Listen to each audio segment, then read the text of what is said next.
Hello అండి. అందరూ ఎలా ఉన్నారు? నేను మీ శ్వేతాని. సో, ఇవాళ నేను మా ఊరి నుంచి ఇంకొక ఊరెళ్ళాననమాట. ఆ ఊరి పేరే పెల్లా అనమాట.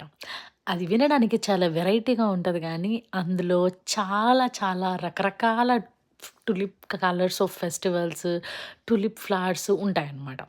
సో, పెల్లా ఫేమస్ ఎందుకు అనంటే టులిప్‌కి and as well as tulip ఫెస్టివల్స్‌కి అండ్ ఫుడ్‌కి అనమాట. సో, అది ఆ ఊరు మేజర్‌గా డచ్ మిగ్రants అదేంటి ఫౌండ్ చేశారనమాట. అంటే వాళ్ళు ఉండడం వల్ల అది చాలా ఫేమస్ అయిందనమాట ఫర్ డచ్ హెరిటేజ్‌కి. సో, అక్కడ రకరకాల ఫుడ్స్ ఇంకా ఏంటంటే డచ్ లెటర్‌తో ఎస్ అని ఒకటి కొనుక్కున్నామనమాట. అది కూడా ట్రై చేశాము.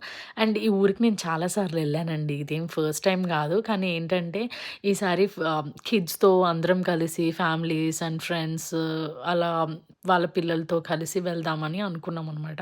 So that they will enjoy the weather and everything అని చెప్పి. సో, ఇంకా ఆల్సో మా హస్బెండ్ క్రికెట్‌కెళ్లారండి. తెలుసు కదా! అబ్బాయిలు ఎలా ఉంటారో ఎప్పుడు చూసినా క్రికెట్ అంటారు. So that's okay. వాళ్ళకి వాళ్ళ ఫ్రీడమ్ ఇద్దామని చెప్పి నేను సరే అని పెళ్ళాకి ప్లాన్ చేసుకున్నా అనమాట. అండ్ ఇంకేమున్నాయి ఈ ఊర్లో ఫ్లవర్స్, టులిప్ ఫ్లవర్స్ మాత్రం చాలా ఉన్నాయి. టులిప్ ఏంటంటే అది సింబలైజెస్ లవ్ అండి. అండ్ ఆల్సో వాళ్ళ డచ్ హెరిటేజ్ అండ్ రూట్స్‌ని అది రిప్రజెంట్ చేస్తదనమాట. అంటే మనం పూర్వజన్మ అని బిలీవ్ చేస్తాం గదా! అలా వీళ్ళు రీబర్త్ లాగా ఫీల్ అవుతారనమాట. ఆఫ్టర్ ఎస్పెషల్లీ మే సీజన్‌లో ఉంటుంది.